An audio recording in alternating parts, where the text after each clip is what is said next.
বাজার কি এনেছো দেখি। আলু আছে, আলু আলু আছে, আলুগুলো দারুণ সাইজ। আর এটা কি আছে? পুঁটি মাছ, খরচা মাছ যেটাকে বলে, তাই তো? পুঁটি মাছ না? কি মাছ তাহলে দেখি খুলে?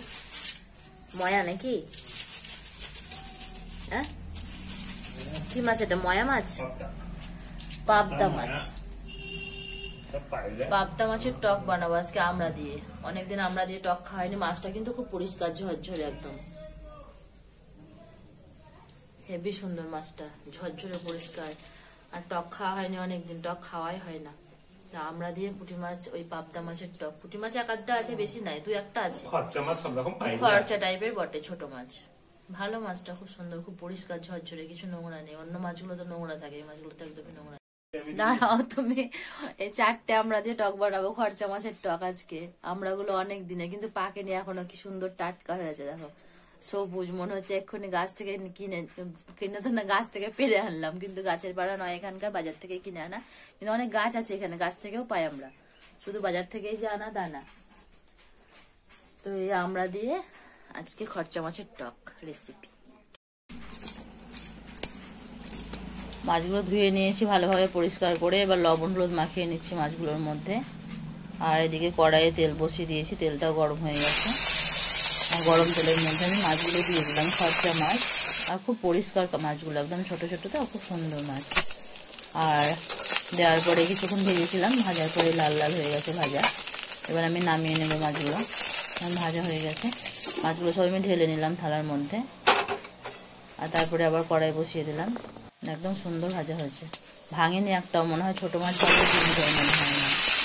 আর এই তেল দিয়ে দিচ্ছি আবার কড়াইয়ের মধ্যে, 5 ফোড়ন দিলাম। আর আমড়াগুলো দিয়ে দিলাম।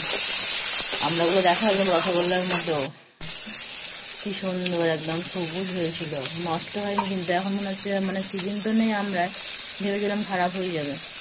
2-1 দিন হলো আনা। তো তারপরে লবণ দিলাম আর হলুদ দিলাম, পরিমাণ মতো যেমনটা লাগবে। লবণ হলুদ দিয়ে একটু আরেকটু ভালোভাবে ভেজে নেবো আমি আমড়াগুলো। ভেজে নেওয়ার পরে এবার আমি বেটে রেখেছিলাম একটা কাঁচা লঙ্কা, আর এই যে সর্ষে বাটা, 4টে কাঁচা লঙ্কা, 4-5টা মতো কাঁচা লঙ্কা, আর একটু অল্পখানি সর্ষে। সেই সর্ষে আর কাঁচা লঙ্কা বাটাটা আমি আমড়ার মধ্যে দিয়ে দিলাম। এবার ভালোভাবে একটু নাড়বো, বেশিক্ষণ ভাজবো না, কারণ সর্ষে বেশিক্ষণ ভাজলে তেতো লাগে। ওই জন্য জল দিয়ে দেবো এবার।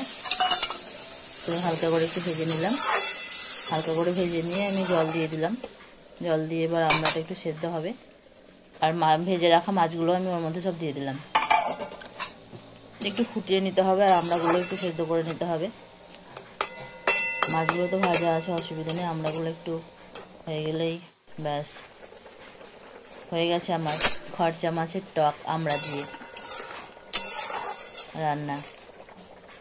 একদম গায়ে গায়ে হয়ে গেছে। আর কাঁচা লঙ্কা দেওয়া আছে, সর্ষে বাটা, কাঁচা লঙ্কা, দারুণ স্বাদ হয়, খুব সুন্দর। একদম শুকনো ঝরঝরে ভাত দিয়ে টক হলে আর কিছু লাগবে না মনে হয় যেন তরকারি। আমার তো মনে হয় লাগবে না, কিন্তু সবার তো হয় না, সবার সব রকম লাগে। তো সব রকমই করতে হয়েছে। আর টকটাও করেছি, টকটা আমার দারুণ স্পেশাল, যেমন খরচা মাছ বলে।